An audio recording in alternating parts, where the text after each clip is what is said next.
You saw the inside of my home. I've had many homes just like this, and they're all on wheels.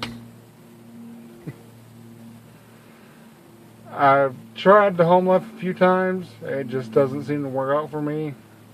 And I wind up getting rid of the place, just to enjoy the place on wheels. It's no easy task. Some people might think it is.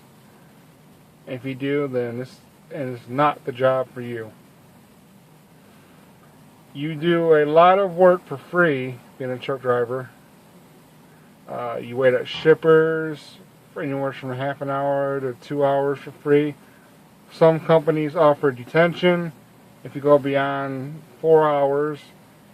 My company, Knight, currently offers detention after 2 hours. But a lot of places get you done before the 2 hours is up, so they don't have to pay for your sitting there wasting your valuable time. If you get stopped by DOT officers for any reason and they want to hold you up to do a search or check everything out, you're not getting paid for that.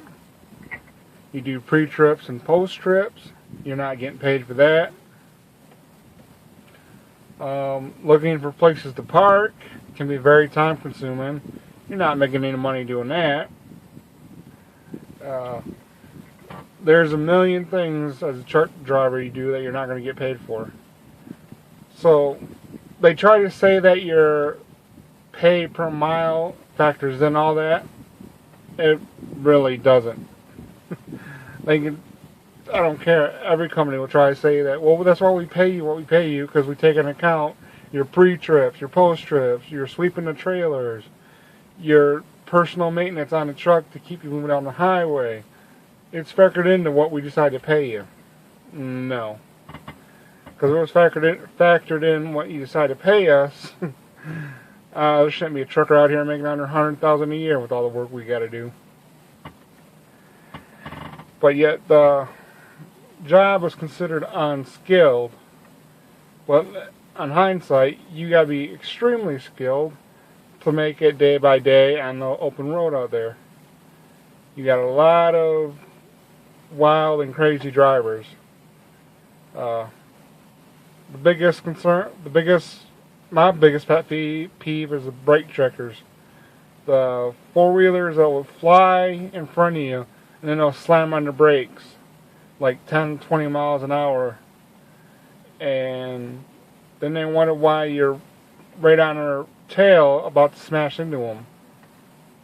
Now, some of them do it because they think that you did something that you shouldn't have, or some of them just don't like truckers.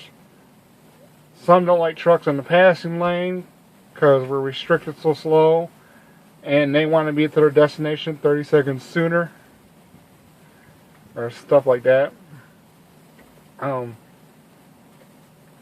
Yeah.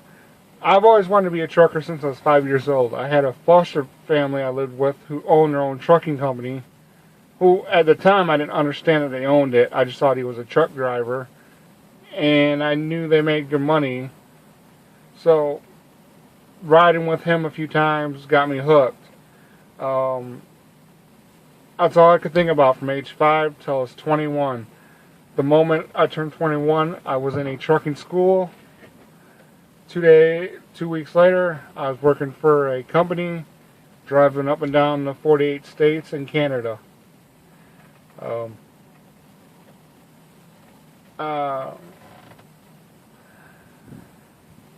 I thought it was a dream job come true. It's something I wanted to do. I was happy. But then I realized, like 6 years later, that I had missed out on a lot. All the things I did prior to driving truck, all the family I hung out with, all the parties I went to, the movies, the TV shows I used to watch, I lost on touch with all that stuff. People started going their own ways. I had no knowledge. I started just being out of the loophole,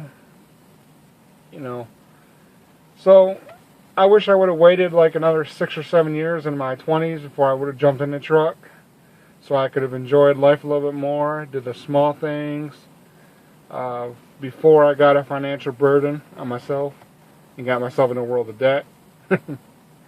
But, I mean, all in all, it's been an okay job. I mean, I make a little bit more money than minimum wage gas station workers or Pizza Hut workers. And so that part of it was okay. But with all the stuff you got to do, being away, something comes up, you can't just take a day off. You got to talk to your company, ask them to get you a load home or get you to somewhere where you can park the truck and fly home if it's an emergency. It's crazy. And then nowadays we got something called a Qualcomm. This is how we get by with our loads. This tells us what we're doing, tells us where we're going. This keeps us in communication with our bosses, and they keep in touch with us primarily through this. It can be a pain sometimes, and now a lot of drivers don't like is a lot of companies are using these for our logbooks. A lot of drivers are doing paper logs themselves, and when you get in a tight situation, there's nothing you can do to fix your logbook. It's recorded.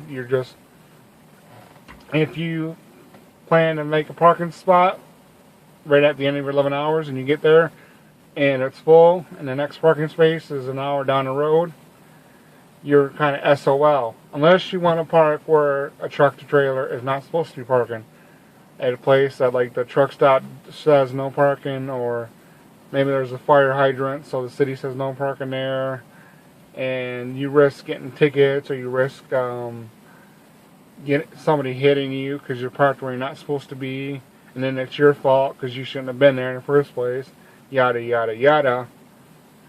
Or you risk driving an hour legally hoping that you don't get stopped, nobody hits you while you're driving, and then you take your 10-hour break.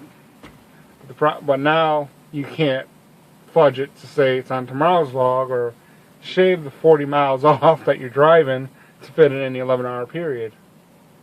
That I do understand is great.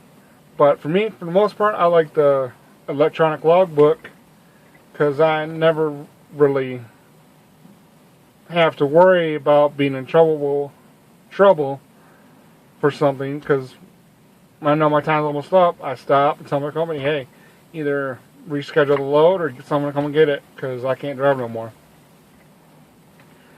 And there's really not much they can do when they argue with a piece of equipment.